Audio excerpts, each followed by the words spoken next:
ये जो नंबर्स हम रोज इस्तेमाल करते हैं उनकी भी अपनी एक सीक्रेट भाषा होती है। आज हम उसी भाषा को डिकोड करने वाले हैं। वो नियम जो हमारे हर दिन के नंबरों से लेकर हमारी पूरी डिजिटल दुनिया को चलाते हैं। तो चलिए एक सिंपल से सवाल से शुरू करते हैं। 101 का मतलब हमेशा 101 क्यों नहीं होता? सवाल अजीब है ना? लेकिन इसका जवाब ही आज के इस पूरे डिस्कशन का सेंटर पॉइंट है और इससे पता चलेगा कि किसी भी नंबर का असली मतलब उसके बेस यानी उसके आधार पर टिका होता है। अब इससे पहले कि हम सीधा कंप्यूटर की दुनिया में जंप करें, पहले उस सिस्टम को समझते हैं जिसे हम सब हर रोज बिना सोचे समझे ही इस्तेमाल करते हैं। तो देखिए, नंबर्स को लिखने के बेसिकली दो तरीके हैं।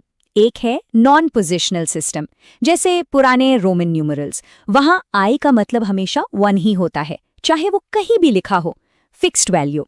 लेकिन दूसरा है हमारा सिस्टम जिसे कहते हैं पोजिशनल। यहाँ खेल अलग है। यहाँ 1 की वैल्यू इस बात पर निर्भर करती है कि वो है कहाँ। जरा सोचिए, 10 में जो 1 है और 100 में जो 1 है, जमीन आसमान का फर्क है ना? तो चलिए अब उस सीक्रेट रूल को डिकोड करते हैं जो हमारे रोज की गिनती के पीछे छिपा है। वो रूल जो सब कुछ बदल देता है। तो आखिर ये पोजिशनल सिस्टम है क्या चीज? सिंपल भाषा में ये एक ऐसा सिस्टम है जहां किसी भी डिजिट की वैल्यू 3 चीजों से तय होती है। पहला, वो डिजिट खुद क्या है। दूसरा, नंबर में उसकी पोजीशन क्या है, उसकी जगह। और तीसरा, उस पूरे सिस्टम का बेस क्या है। अब बेस सुन के घबराना नहीं है। बेस का सीधा सा मतलब है कि उस सिस्टम में गिनती के लिए टोटल कितने डिजिट्स मौजूद हैं, बस। और हम लोग जो सिस्टम यूज करते हैं ना, वो है डेसिमल सिस्टम, यानी बेस 10। इसे बेस 10 क्यों कहते हैं? बिल्कुल आसान, क्योंकि इसमें गिनती के लिए टोटल 10 डिजिट्स होते हैं, 0 से लेकर 1 2 3 9 तक। ओके, एक एग्जाम्पल लेते हैं इसको समझने के लिए। नंबर है 2586, ठीक है? अब पहली नजर में तो ये बस एक नंबर है, लेकिन इसका असली मतलब क्या है? आइए इसको थोड़ा खोल कर देखते हैं। अब यहाँ थोड़ा ध्यान देना। हम राइट साइड से शुरू करते हैं। जो 6 है वो असली में है 6 multiplied by 10 to the power 0 यानी 6, ठीक है? उसके बगल में 8 है, इसका मतलब है 8 multiplied by 10 to the power 1 मतलब 80। फिर आता है 5, ये है 5 multiplied by 10 to the power 2, हो गया 500। और आखिर में 2 का मतलब है 2 multiplied by 10 to the power 3 यानी 2000। अब जब हम इन सब को जोड़ते हैं, 2000 प्लस 500 प्लस 80 प्लस 6, हमें मिल जाता है 2586। यही है पोजिशनल सिस्टम का जादू। हर डिजिट की वैल्यू उसकी पोजीशन तय करती है।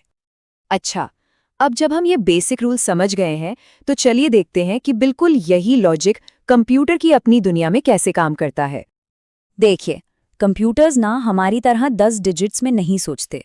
उनकी एक अलग ही अल्फ़ाबेट है। उनकी भाषा है बाइनरी, यानी बेस 2।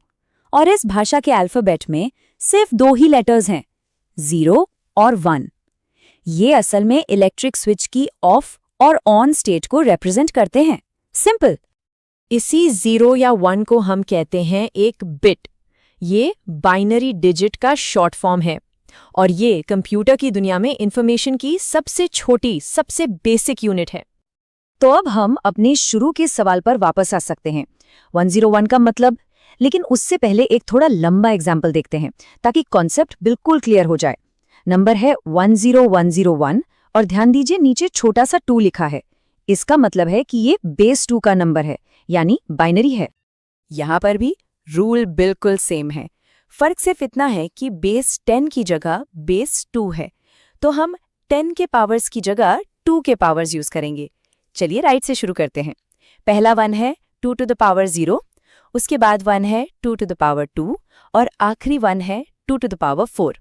जब हम इन सब को जोड़ते हैं तो हमें मिलता है 21। देखा, कंप्यूटर की भाषा में 10101 का मतलब हमारी भाषा में 21 है। अब देखिए, कंप्यूटर के लिए तो बाइनरी बिल्कुल परफेक्ट है, ऑन ऑफ सिंपल। लेकिन जरा सोचिए, हम इंसानों के लिए 1 और 0 की लंबी लंबी लाइंस को पढ़ना कितना मुश्किल और बोरिंग होगा। प्रॉब्लम बिल्कुल सीधी थी। लंबी बाइनरी नंबर्स को हैंडल करना, उन्हें पढ़ना लिखना बहुत परेशानी वाला काम था। प्रोग्रामर्स को एक शॉर्टकट चाहिए था, एक शॉर्टहैंड, और इसी जरूरत से 2 नए सिस्टम्स पैदा हुए। ये सिस्टम्स है ऑक्टल यानी बेस 8 और हेक्साडेसिमल यानी बेस 16। अब इन्हें देखकर कंफ्यूज नहीं होना है, ये असल में बाइनरी को पढ़ने के आसान तरीके हैं बस।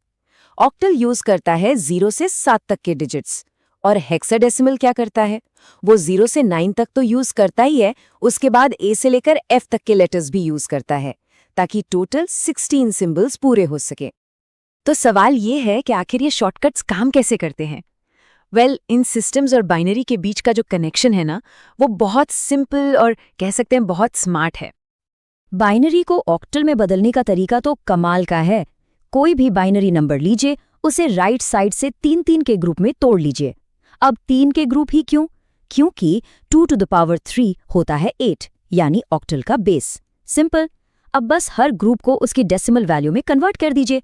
जैसे 101 बन गया 5, 110 बन गया 6 और 010 बन गया 2, और हो गया ऑक्टल नंबर तैयार है 562।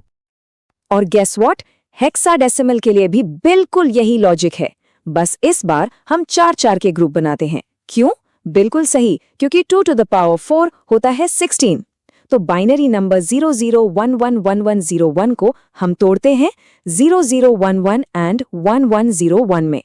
अब 0011 का मतलब है 3 और 1101 का मतलब होता है 13, जिसे हेक्साडेसिमल में हम D लिखते हैं। तो नंबर बन गया 3D। कितना आसान है ना? तो इस सब का सबसे बड़ा टेकअवे क्या है? ये कि ऑक्टल और हेक्साडेसिमल कोई अलग कॉम्प्लेक्स चीज नहीं है। ये बस ह्यूमन फ्रेंडली तरीके हैं उस लंबे चौड़े बाइनरी कोड को पढ़ने और लिखने के, जिसे कंप्यूटर्स असली में यूज करते हैं। ठीक है, आखिर में सवाल तो यही उठता है कि ये सब क्यों मायने रखता है? इस सब को जानने की जरूरत ही क्या है? हमें इन अलग अलग बेस सिस्टम्स से क्या फर्क पड़ता है? क्योंकि फर्क इसलिए पड़ता है कि ये हमारी मॉडर्न दुनिया की भाषा है। स्क्रीन पर जो हर एक रंग दिखता है ना, जैसे कि ये गोल्डन कलर जिसका हेक्स कोड है #FFD700, ये हेक्साडेसिमल है। कीबोर्ड पर जब कोई बटन दबता है, फोन का प्रोसेसर जो हर सेकंड लाखों इंस्ट्रक्शंस फॉलो करता है, उन सब की शुरुआत इन्हीं नंबर सिस्टम से होती है। ये डिजिटल दुनिया की नींव है। तो अब जब कंप्यूटर की भाषा की ये बुनियाद समझ आ गई है, तो एक सवाल है जो सोचने लायक है। अगर कोई उनकी इस भाषा में उनसे सीधे बात कर पाए, तो वो कंप्यूटर से क्या पूछेगा?